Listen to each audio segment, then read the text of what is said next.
Асыл дініміз ислам шариғаты біздің даламыздыға келгеніне 12 ғасырдан асып жығылады.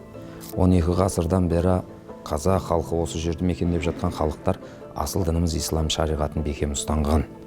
Дегенмен де кешегі егемендіктен кейінгі жылдары қаншама еркіндіктер берілгенін себепті жат ағымдардың да біздің елге кіріп жатқандығы белгілі болып жатты. Біз білеміз, қаншама өңірлерде жаңа жат ағымдардың ықпалымен үлкен бүліктер болып жатты. Болашағымызға балта шабылады ма деген қауіпте төніп жатқан ақиқат. Дегенмен асыл дініміз ислам шариғаты адамзат баласының барлығын пайдалы білім алуға бұйырған. Жалпы қасиетті Құранның түсірілуінің негізгі мақсаты адамзат баласы салауатты да саламатты, бейбіт бақытты өмір сүрсін деп негізделген. Ал енді сол асыл дініміз ислам шариғатын жамылып, соны пайдалана отырып, теріс ықпалды бір күштердің, яғни ислам әлеміне шабуыл жасап жатқаны да ақиқат. Біз енді осы тұрғыда ел жұртымызды ауызбіршілікке шақырамыз.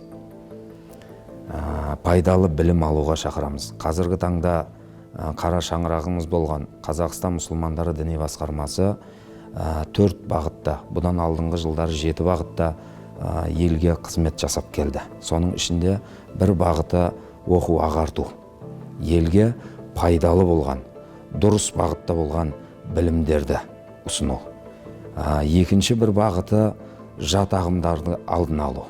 Яғни жат ағымдармен күрес бағыты бойынша сүбелі қызмет жасап келді.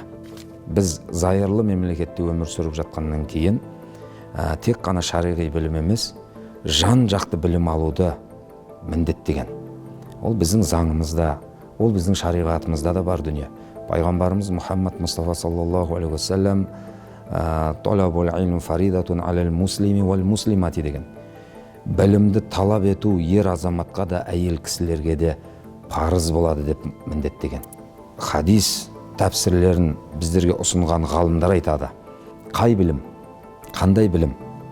Яғни адамзат баласын руханиятқа, өркениетке жетелейтін кез келген білімді меңгеру әрбір адамзат баласына парыз деген.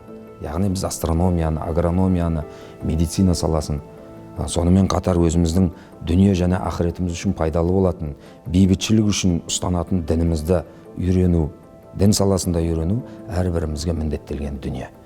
Сол үшін біз қай кезеңде болмасын сауатсыздықтан арылып, сауатты түрде дүниеви және ақыреттік білімді де қоса ала жүруіміз керек.